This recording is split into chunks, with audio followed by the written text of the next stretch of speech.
यानंतर धक्कादायक बातमी, लग्नातून नवरीचे दागिने लंपास करण्यात आले। संशयिताच्या घरी दागिने आणि रोकड मुद्देमाल जप्तही करण्यात आला।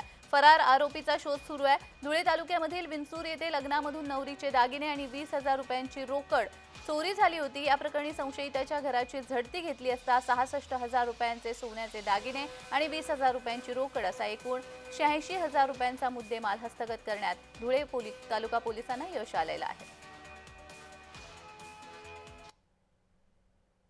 लॉनच्या आवारात लग्नाच्या वेळेस एक स्कॉर्पिओ गाडी थांबलेली होती। या गाडीतून एका चोरट्याने 4.5 तोळे सोने आणि 20,000 रुपयाची रक्कम चोरली होती।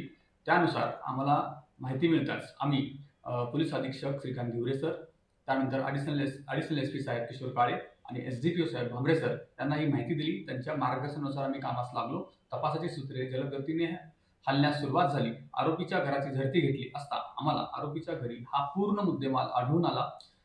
त्याच्यामध्ये आम्हाला 29 ग्रामची एक सोन्याची पोत, 15 ग्रामची दुसरी छोटी सोन्याची पोत आणि 20,000 रुपये आम्ही हस्तगत केलेले आहेत। आरोपीचा शोध आम्ही घेत आहोत।